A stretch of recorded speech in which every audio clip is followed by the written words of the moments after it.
Hello everybody, and welcome to the latest episode of Chin-Quee Chats, the bitesized podcast where we talk movies, sports, and everything in between.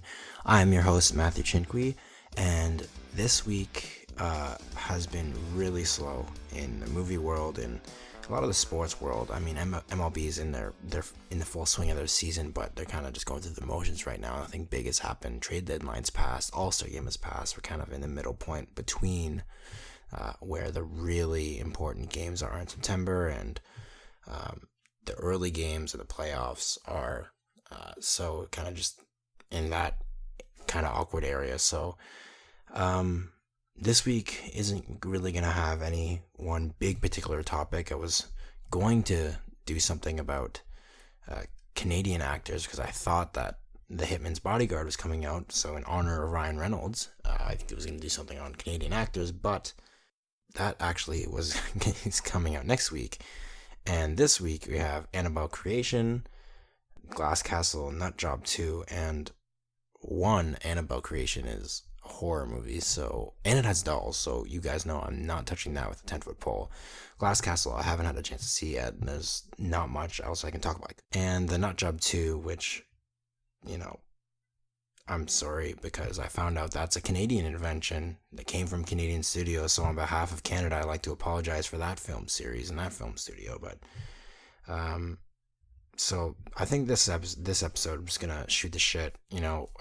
Talk about some news that's been going around, and then staying on topic and staying on theme with last week's episode. Gonna go over some of the top films that I've seen this year that aren't 2017 releases, so first time watches for me, films that I've seen for the first time. Some of them might be a little bit more obscure.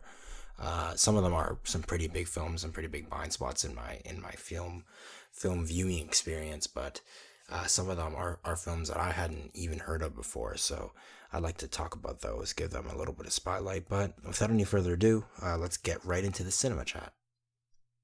So, cinema chat. Now, as I said before, we're almost in the off-season movie season.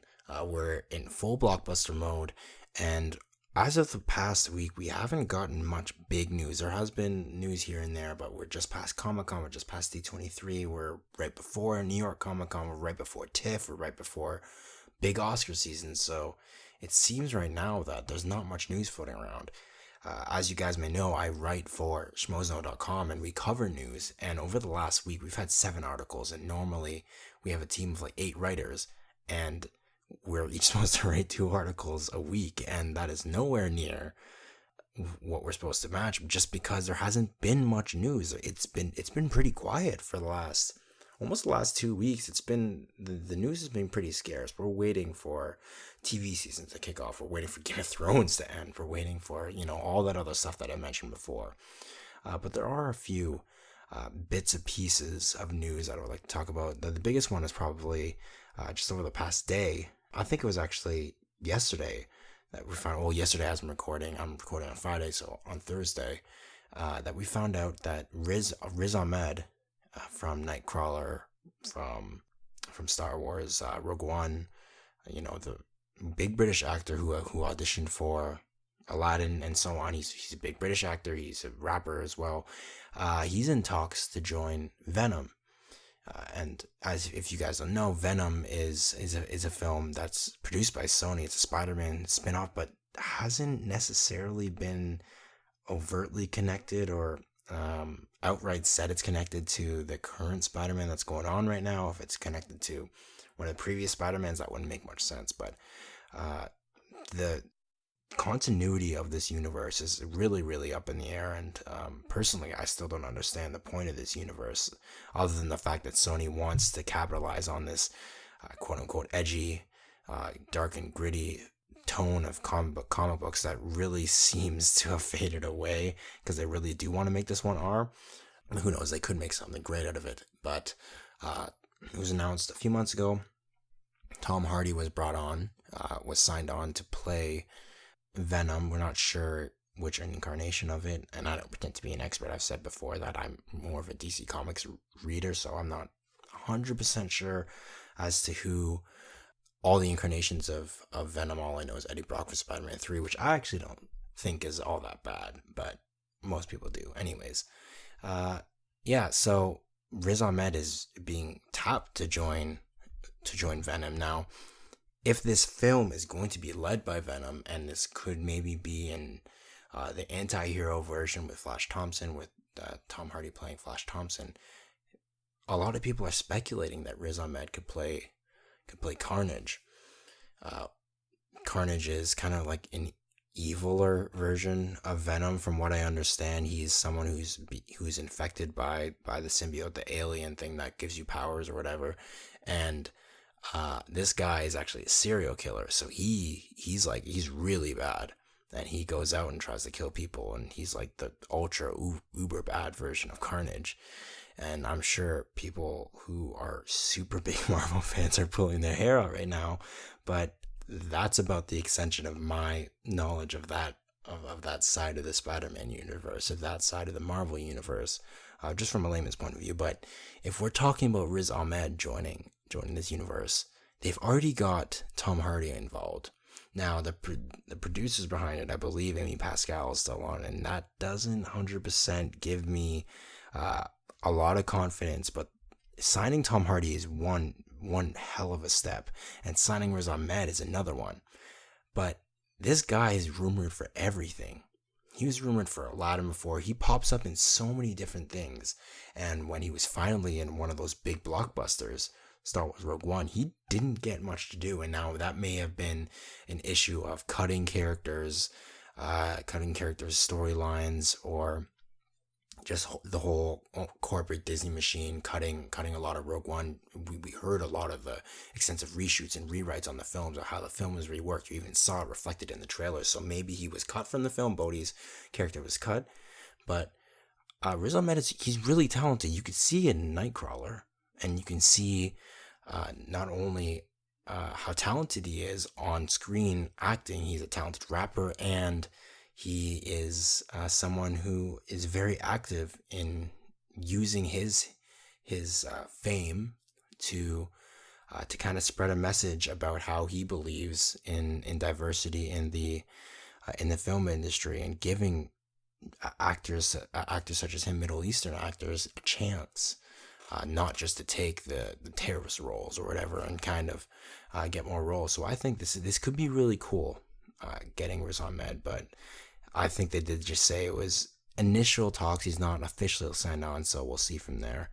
Another big piece of news, again in the comic book universe, and that's really all the big news that we've been getting so far, because again, we're not in the big Oscar news season. There's no festivals going on right now.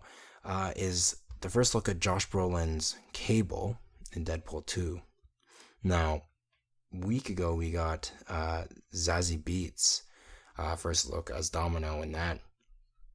Received backlash, but some hardcore comic book fans, they see a character and it's not exactly 100%, immediately it's the worst thing ever, and they're gonna crucify anybody involved in the production. Now I know a little bit more about Cable than I do with Carnage and the whole Venom thing that I went over just like 2 seconds ago.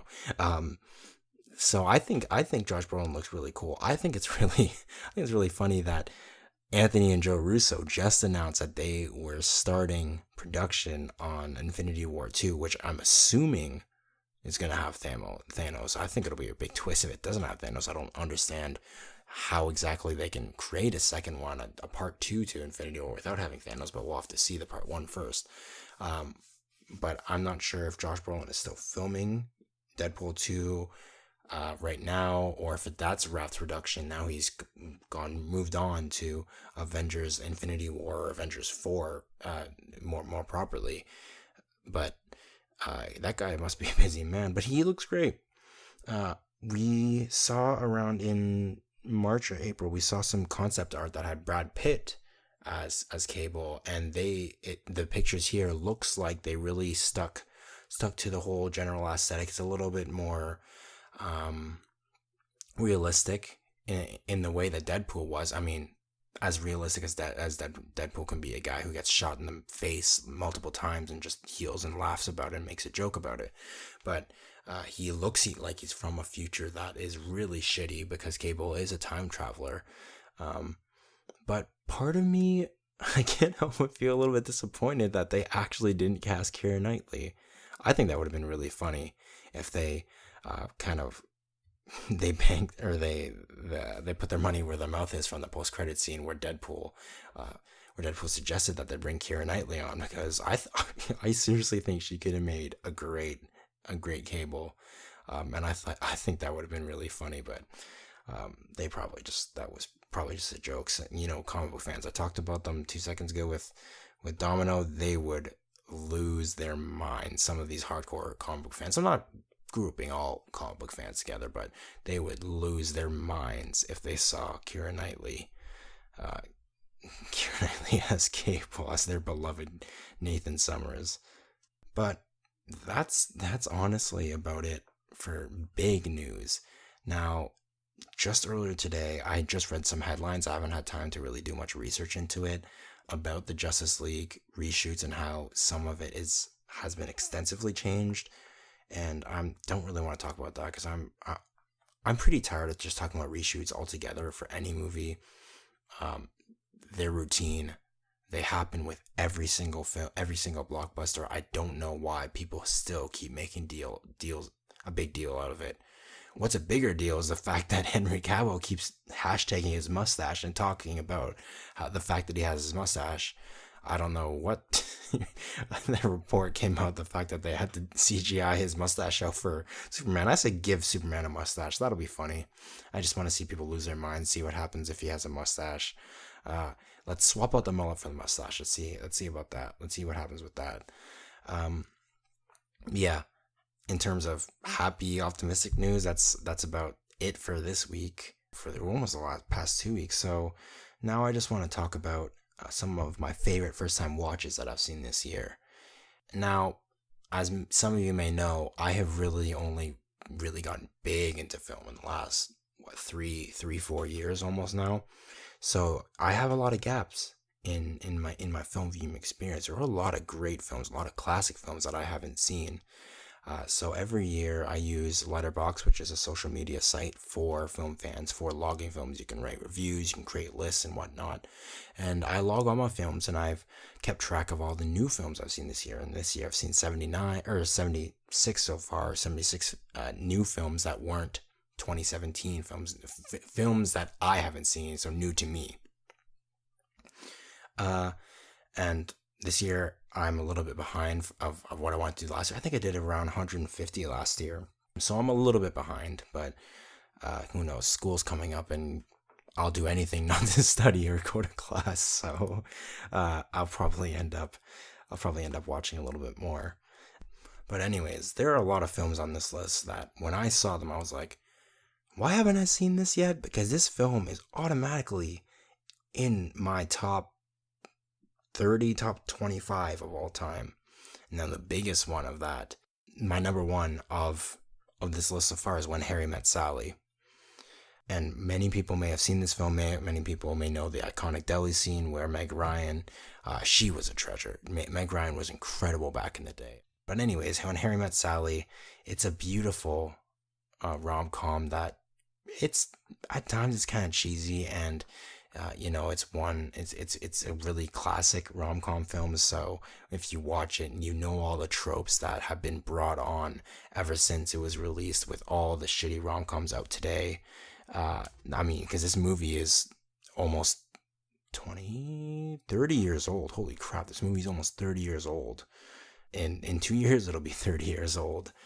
So I'm sure if you've watched any rom-com in the last 15 years, there's probably some sort of reference. There's probably some sort of cliche that was introduced in this film.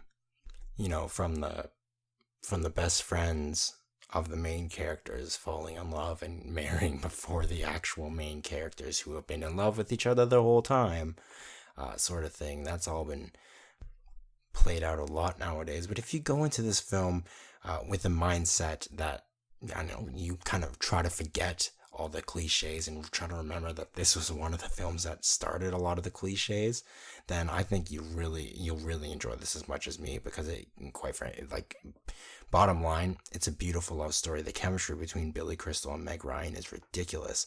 It's really funny, and it just it's a really heartwarming watch, especially when you get to the end. As someone who is kind of a cheeseball with these romantic films, I'll watch a lot of these. I mean, not really shitty Kate Hudson films that have been coming out, and I really like Kate Hudson, by the way, as an actress.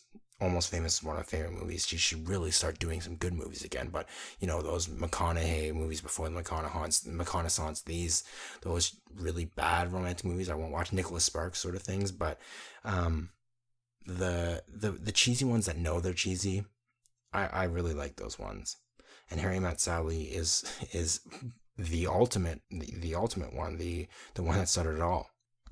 But that's a film that's really well known in terms of this list that I've seen. So I want to talk about some films that aren't as well known, such as my number 6 on the year so far, Miller's Crossing. And this is one that a lot of Coen Brothers fans. This is one of the Coen Brothers' early films, and if you guys don't know already, I don't like the Coen Brothers. I don't think that they're very funny. A lot of their films that I've seen, it's never enthralled me. I've watched it and I go, okay, this is just exists. For something like Fargo, where it's supposed to be kind of a dark comedy with that kind of that drama mystery with the whole cop angle. And I was sitting there, I was like, I'm not invested in this murder. I'm not invested in the crime aspect. I'm not laughing at all. I don't get this film. Big Lebowski, I laughed a couple times. Oh Brother, Where Art Thou? The music was fine. The characters were all right. But Miller's Crossing, this is a really good Coen Brothers film, and I think that it proves that the Coen Brothers are some of the most diverse directors, or the most diverse directors on the planet right now. They can do what a lot of people consider to be a hilarious comedy, like Fargo or Big Lebowski, and then they go do a straight crime. This isn't funny. This isn't a very funny film. This is, I don't want to say it's on The Godfather or Goodfellas level, but it has the same tone as them, and it's about an Irish gang, and the main character who's trying to both get out of the game, prevent a war between the two mobs, and maintain an affair on the side with one of the mob leader's sister. And it's just all of that mixed into the film, with great performances from John Turturro, who is more than just the really creepy guy in Transformers. Great performance by Marisha Gay Harden. Gabriel Byrne is the lead. Even Steve Buscemi makes an appearance in this film, and him and Turturro are really staples of Coen Brothers. They're in a lot of the Coen Brothers films. But Miller's Crossing is one that I really highly recommend if you haven't seen it. If you really like these neo-noir gangster films, these crime dramas, this is a really good one. And finally, another a more obscure one that I've seen in my top 15 is an indie film called Obvious Child. And I hadn't heard of this film in the slightest. I'd kind of heard of Miller's Crossing because of the Coen Brothers, but Obvious Child is just a complete indie. It came out 2 years ago in 2014, or oh my gosh, 13. No, not 13. 3 years ago. We're in 2017 right now. It came out in 2014, and I had only watched this because I watched Gifted, a movie by Mark Webb that came out this year. It had Chris Evans and Jenny Slate. And I really like Jenny Slate in it. And not just because I had a kind of a crush on her from Gifted. So I just searched up, and I thought she was really good in Gifted. So I searched up some of the other stuff she did, and I found out she did a little indie film called Obvious Child. And this, politics aside, this is a great film. And I say politics aside because this is a film that deals with unwanted pregnancy and abortion. But this isn't a film that's really preaching a message. This isn't a film that's saying, if you don't support abortion, you are trampling on women's rights or anything. This is a film that's just exploring the relationship between her and the guy who she really likes, but accidentally gets pregnant with. And fun fact, this is actually a guy from The Office, Jake Lacy, Plop from The Office from season 9 of The Office, the new intern. But this is, again, is another great rom-com. It's definitely not a traditional rom-com in the fact that, this girl gets pregnant and she has to deal with it. But she's also a comedian in this, so she has to still, do her job getting up on stage and still, talk about, try to make light of it, try to make jokes about it. And this is really funny. The relationship between Jenny Slate and Jake Lacy in this film is phenomenal. Their chemistry is off the charts, and there's, just like any great rom-com, there's really awkward moments where I just want to bury my head and just be like, oh my gosh, don't do this.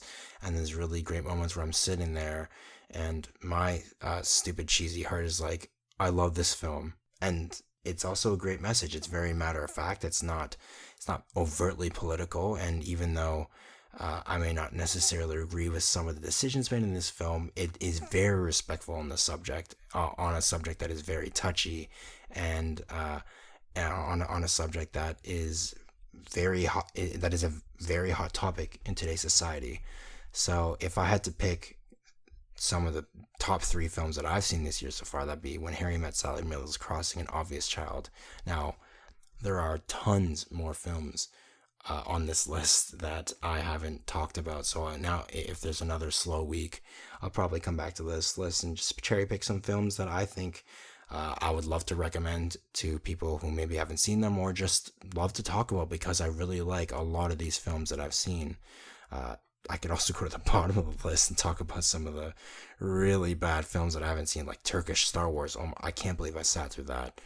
That was one of the worst experiences of my entire life, watching a movie. But I filled up enough time in this slow week in the cinema chat, so I will be right back, and I gotta take a quick break, and then we're gonna talk Game of Thrones. I think, yeah, we're gonna talk Game of Thrones in the free chat. All right, free chat time. That was weird. Free chat time. I'm going to talk about, this is a mess so far, man.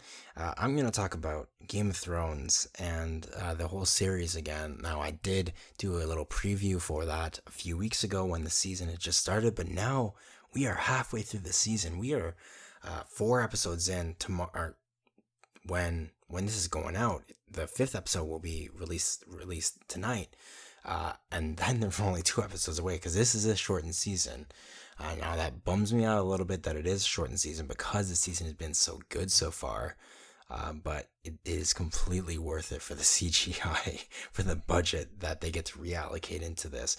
And we're halfway through the season. We've already gotten some episode 9 stuff. And for fans of Game of Thrones, shit always goes down on episode 9, whether it be Battle of the Bastards, Watchers on the Wall, Battle of Blackwater Bay, Ned Stark getting his head cut off. Sorry, spoilers. This TV show's been out for a long time, and most people know that Ned Stark's dead. Oh, the Red Wedding. So we've gotten like 5 episode 9 moments already in this season. A season that has been absolutely phenomenal, in my opinion. One of my favorite seasons. Probably my favorite season since the collective 1 to 4 seasons where George R.R. Martin was still involved with the show and still writing, and really helped to guide D&D where to go with these characters. But yeah, so you already know, I guess you know my thoughts on this season so far. I really love it. I just want to talk about some of my favorite parts of the season. Definitely seeing Jon Snow and Daenerys meet up for the first time. One thing I will say about that is it has completely reinvigorated and reaffirmed my hatred for Daenerys as a character. Well, not hatred. I shouldn't say hatred. I don't hate her. I just want to see her lose, because she is acting like such an entitled entitled spoiled child. All she does is bring up her right. All she does is bring up the fact that Jon has to bend the knee, and really we know he is the rightful heir to the throne. By the way, I mean, if Rhaegar and Lyanna were married, if his parents were married, but still, by blood, he technically does have more right than Daenerys. Just saying, but everything about her just become bend the knee. Oh wait, I can use my dragons. Oh, all my armies are dead because she's not making good decisions, and this just reaffirms my belief that she has never been a good leader. We've seen it both in the books and in the TV show. She's just kind of fallen into stuff. She kind of fell into the Dothraki. She kind of fell into the Seven Sons. I mean, Dario Naharis only got the Seven Sons because he was in love with her, because he thought she was hot. So that's not to diminish any of the female characters, because I love some of the other female characters. I get to Arya later. Arya's been spectacular this season, but Daenerys is just really annoying. Jon, on the other hand, he's ascended from brooding man to brooding king, but brooding king who knows that he has to get the job done. Hamilton reference, has to get the job done for his country, for his kingdom, for the people that he's protecting, and knows for the good of the realm, everybody has to put their differences aside. And he almost says this verbatim to anyone who's walking into. He's like, dudes, we have to go to the wall because there's a huge army of dead people coming, and we can't stop them on our own. We need your weapons. We need your men. We need help. And yeah, I really like Jon and Daenerys, just their interactions this season, and I'm pretty sure they're gonna hook up. Fine, I guess, because I guess we've had incest in this films, or in this series, so much that people have just become numb to it. I find it really funny that a lot of active viewers, or internet fans, are shipping an aunt and her nephew, and we're all just fine with it. I mean, I don't really care, but I just think it's really funny. Someone with no context as to the show is seeing that you're actually shipping the aunt and nephew. That's kind of strange, but hey, they're two of the biggest characters. They're two of the most beloved characters, regardless of how I feel about Dany, and I love Jon. So if they do end up hooking up, we'll see how it ends up for both of them. We know they probably won't make it out alive, both of them. So we'll see on that. Up north, I really like Sansa this season, because she is not taking any shit this season. Finally, after the past 6 seasons of her being beat down, literally beat down emotionally, beat down politically, she's finally getting to use those lessons that she's learned. She doesn't listen to Littlefinger. Well, literally, she is listening to Littlefinger, but she just basically tells him to shut the fuck up the entire time. Every time he talks, just gives him these looks. It's like, "Are you done talking? Okay, all right. I'm bleeding now," and that's about it. That's the way I'm drawing the line. I'm bleeding now. But then now she has to deal with her crazy siblings. She first reunited with Jon last season, and that dude just came back from the dead. Now, Bran has become Dr. Bran Hatton. He basically knows everything and therefore has no emotions, because he knows and sees everything. He brought up her wedding night to Ramsay Bolton and her rape from the first time they saw each other in years. Like, that guy has no conscience anymore. He doesn't understand the concept of feelings, of emotions anymore. And if he does, he just doesn't care, because he is burdened with all this knowledge.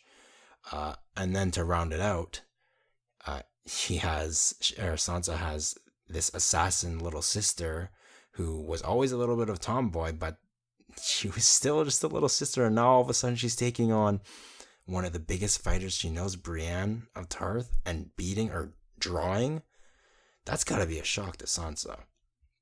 Now, with the way they developed her character so far in the last few episodes, I'm pretty sure she'll take it as it is. She'll be like, all right, this is just something I got to deal with. I kind of sucks that I didn't get any resurrecting / all-knowing / knifey powers, but I have the power of shutting Littlefinger down, so that's cool. But yeah, Sansa's really taken a turn for the better after being annoying and whiny, and granted, she did get the right to be annoying and whiny just because of all the shit she went through, but Sansa's gotten a lot better, and I think she's gotten better to stay. Now, as for Arya, from the very first episode, for those who are book readers, I think she kind of took on the Lady Stoneheart role for season 6 episode 10 and season 7 episode 1, but she is much more efficient than that woman. There's no beating around the bush and running around the Riverlands hanging random Freys. She just goes, gathers all the Freys, and kills them all in one go. And somehow, even though she only stole the face of Walder Frey, somehow steals his gut too. But I think you can just, it's magic. I ain't gotta explain shit.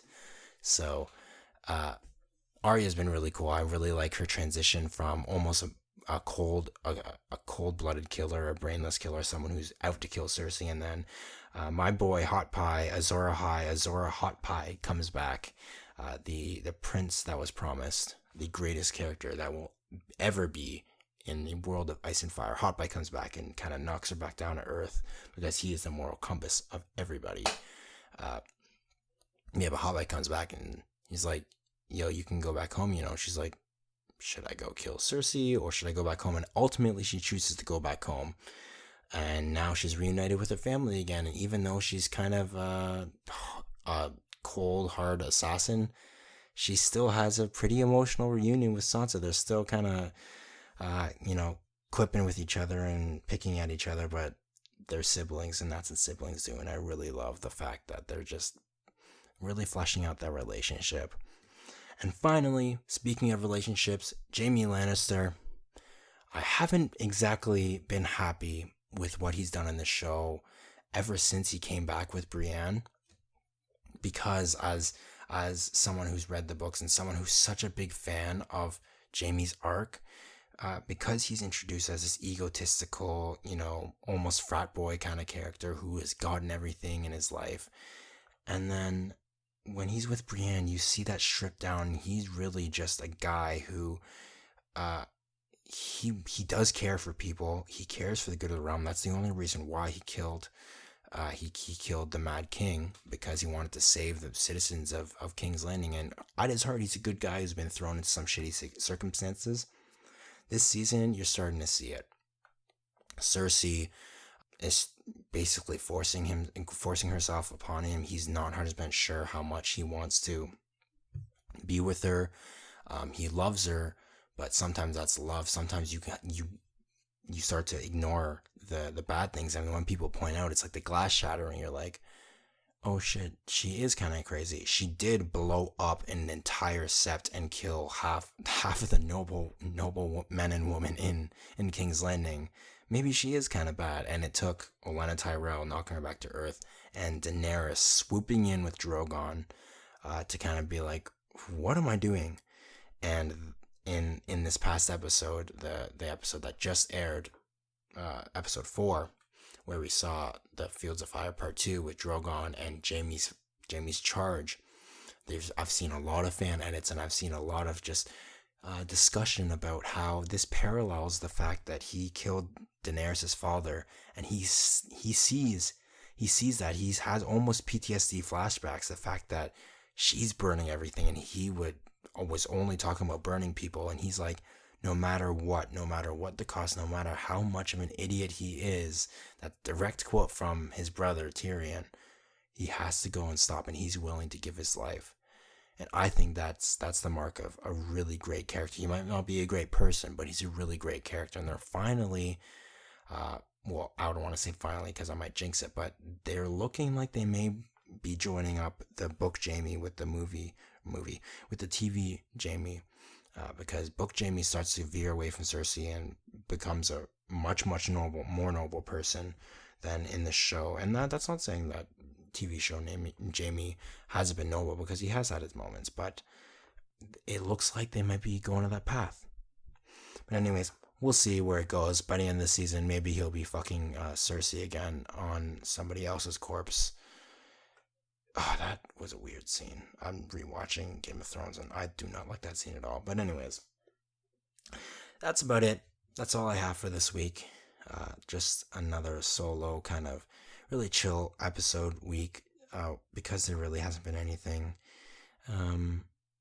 2 weeks I'll probably recap the entire season as a whole.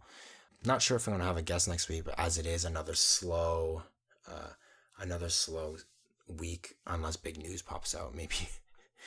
Maybe something big will get canceled, and maybe something big will get announced, and we'll see from there. But as always, thank you for listening. Make sure to check out the new iTunes feed that I am on, Geek Pulse Radio Network. Thanks again to all the guys there, John, Manning. I guess I'll thank Chris Kiku Kubiak for bringing me on. Give them a rating on iTunes. It really helps their show, it really helps my show, and all the other shows that are coming to the network. Check out all the links to my social media in the description, and I will chat with you all next week.